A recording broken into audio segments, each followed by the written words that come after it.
สบายดีจ้าพี่น้องสวัสดีตอนเย็นกำลังเตรียมเผาป่าจะพายแห้งพูดบัดจักได้อยู่มั้ยโอเคแล้วล่ะสาววอนกำลังย่างปลาจ้ามีแต่ตัวติดตู้ใหญ่ๆแล้วจ้านี่ปลาเนี่ยปลาไทยนี่เสียบ่นี่ปลาลาวปลาดำๆเขาชื่ออยู่แบบฟาร์มอยู่ลาวจากตัวดำๆนี่เขารับมาแต่ไทยตัวสีขาวสายพันธุ์ของไทย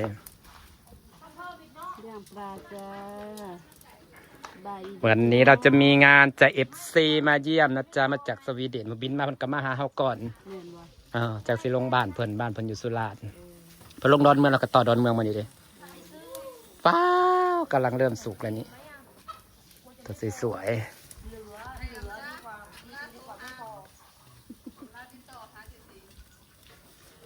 สีมือสาววอนน้ำจิ้มให้บ่มีเห็ดป่ะมีคนไปผู้เปาะไปหน้านะผู้เปาะเมื่อแรงก็จะได้หัวควันอีนั่นอีกแล้วอีแหงอีกแล้วมันเว้าเป็ดได้มันหัวจักว่าจักจ่าเว้าอย่าเขาหัวได้เห็นไหมเนี่ยนะเนาะมันเล่าออกมาแล้วตลกเลยนะ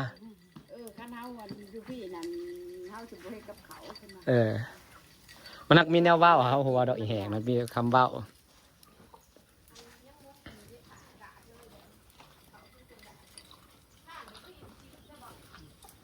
มื้อนี้นะอ้าวเดี๋ยวเขาว่าเฮ็ดสิออกสะบอนฝนฮักกะเซาแม่นมันอ้าวเมื่อวานนี่ฝนตกในบ้านอยู่ตกอยู่ตกปล่อยน้อยนึงอ๋อเมื่อก่อนก็ตกไปมีแล้วก็อ้าวบัดนี้ซ้ำเฮ็ดสิออกเฮ็ดปวกออกไปเลยจ้าหมู่ใหญ่ๆเลยจ้า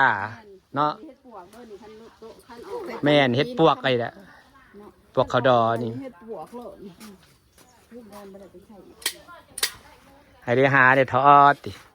ใครดอกคอยได้พ่อหมูใหญ่ซองหมูเดี๋ยวอุ่นภูมิใจอยู่ข่อยเดี๋ยวพ่ออีกนะแม่ไปหาหอบที่เดี๋ยวพ่อลงคลองวัดพ่อ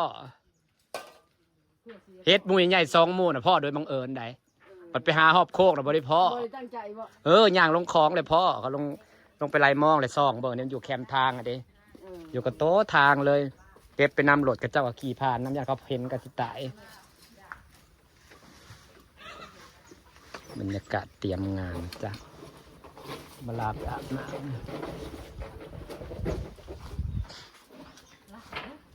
ต้นหมากเนี่ยเป็นใหญ่และงามเลยเนาะนี่อยู่เพื่อนเขาแห่งหลายคอยปลูกหลายดีสวยป่ะพี่เนาะที่มันงามเลยเราคอยจังปลูกหลายเดี๋ยวคอยหมัก6-7 ปีก็สิเป็นลำกันสวยงามเลยนี่อยู่เพื่อนมีทุกมุมประเดิมก่อนหมู่เลยเหรอจะน่ากระเต้นให้หมู่เบิ้งไงอ่ะอะไรนะคนลาเยอะมากเลยหลังห้องน้ำอ่ะใช่ไปเจ้าภู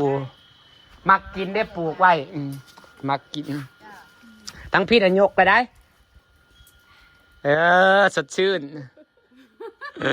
สดชื่นมันเป็นเบียร์ไอรสชาติมันคล้ายๆกับคล้ายกับบาคาร์ดีพี่น้องคล้ายๆกับบาคาร์ดีคล้ายๆกับสมัยนอบใครเคยกินบาคาร์ดีเคยกินสมัยนอบเบียร์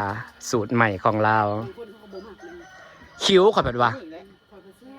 ข่อยนะคิ้ว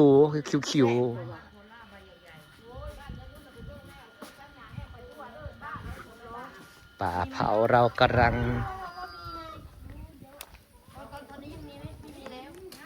ป่าเผาจ้า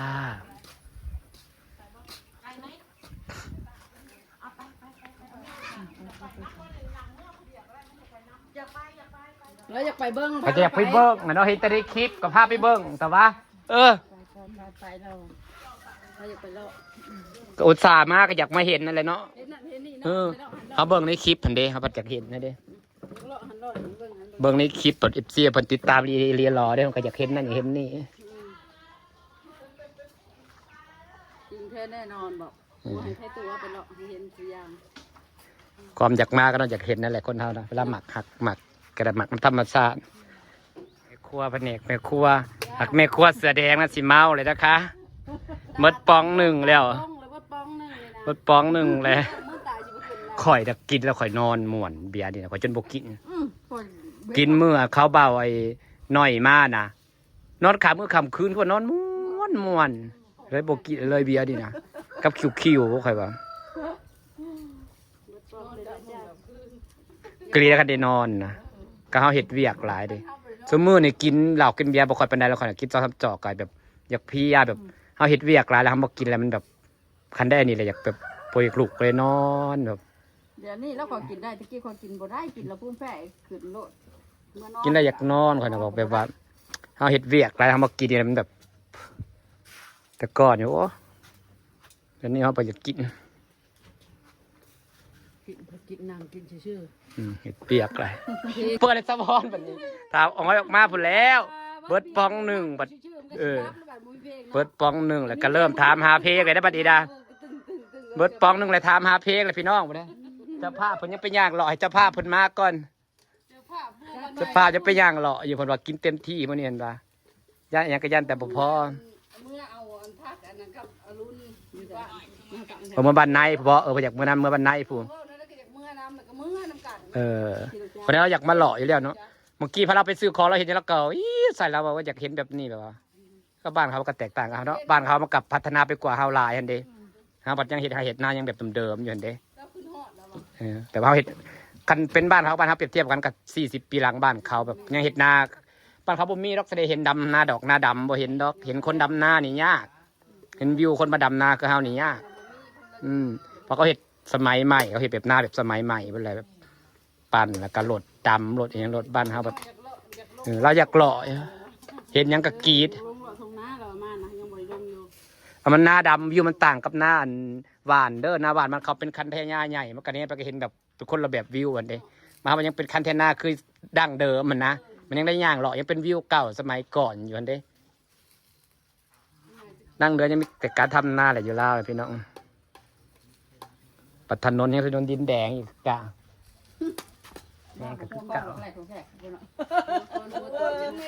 ว้าลุมหักแกว่าเดี๋ยววัดขี่รถทั้งจุกแรกหักจากนอนใด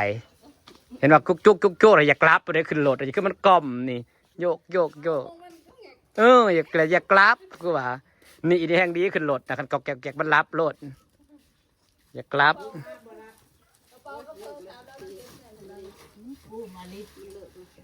อลิฟนอนอยู่โรงแรมหนามันบ่นอนบ่เด็กน้อยมันบ่จื้อบ่นอนมันจื้อบ่นอนเจ้าของเนาะมันบ่แม่นบ่นอนมันบ่นอนมันวนมันแม่นบ่นอนมันเด็กน้อยมันเคยนอนบ่อนมันเคยนอนกินเก่ามันเนาะโรงแรมมันเป็นเตียงนอนเป็นโรงแรมมันแหละมันบ่ชินที่เด็กน้อยคันเราเป็นมันสิชวนมันเมื่ออยู่ดอกมันบ่คือห้องนอนมันเฮ้ยบ่โรงแรมมันก็บ่คือบ่นอนมันเว้นบ่เด็กน้อยอันพ่อแม่ป้าอันนั่งรถทัวร์น่ะเห็นคนลงในใจก็หายพังลงเหมือนดิโอ้ยแต่เฮ็ดกับบาปบ่ฮอดจักเถื่อเนาะบ่ฮอดบ่ลงจักเถื่อหั่นเด้บ่ต้องไฟแห้งมันจังกรอบกลมๆสุกในไฟแห้งมันจักไหมโลดโอ้ยบ่เฮ็ดกับบาปเขามานั่นแม่ครับเมาโลดบัดนี้นะชุกข่อยมาอันตอนนั้นชุกข่อยมาแล้วคนเมาโลดเอาไปตะลุโตนเนาะทั้งขี่ทั้งหากบางคนนะลูกนะห้องก็ได้ปีป่ายทั้งมาชมมาลูกนะทั้งขี่ทั้งหากบางคนนั่งใกล้กันกับเพื่อนข่อยนะอู้แล้วว่าเอาคนนี้นะว่าคนเมารถแล้วเห็นป่าบริกิจอยากกินดีให้เราจันเฮาเรียกยังเรียกยังบ่อยากกินแล้วว่าเอาลูกคนนี้นะว่าคนเมารถเนาะเมารถก็สิตายเป็นลูกอีกลูกปัดแอบปีป่ายลูกนะก็ยังน้อยเนาะลูกปัดแอบโอ้ปล่อยเมาเลยเขาก็หาผู้ชายเดี๋ยวผู้ชายลูกนะคะเขาก็อุ้มแทนแบบแป๊บหนูชมวิวไปตลอดข้าวนั้นได้ยังข้าวหายมันกินบัดอันนี้น้อยแม่ที่พอได้กินแล้วเมารถกินยาจะขอใส่ลูกให้คนนี้นะว่าคนเมารถเดี๋ยวนี้นะว่าคนมาท้องมาลูกเด็กพัวกับบริพัวก็มานำขนาดเมารถนี่เพื่อถือสิตรวจเป็นบ่เลข6 ตัวบ่เฮ้ย มันคือมันออกเลขยังวะเบิ่งแต่ตัวท้ายมันก็จบแล้วแหละ สิบ่ให้รวยจังไดพี่น้องเอ้ย ปีนหู แต่ละมื้อสิเอาเงินไปไว้ไส โอ้ปีน เลขแล้วออกซุมื้อเลขข้างนอกออกมื้อละ7รอบ มันออกยังมันเคยนะออกเลขมาบ่เห็นบ่ออกเลขยังเลย เมื่อคืนที่ฟันเห็น3ตัวเห็นเลข3ตัวก็บ่ถึงสิเซาซื้อ เลขออกยังเมื่อคืนเศร้าซากูยังเศร้าได้ มีแต่สิแล่นซื้อ ขอดิเบื่อจะบ่ฮู้มื้อเลขไทยออกกันบ่ฮู้จะบ่สนใจว่าวันที่1วันที่16ไปแล้วก่อนไม่ออกไง592 6ตัวนั่นน่ะ อันแรกกระเบิงผมมีฮอต92ยังบ่มีจักโตซ้ำ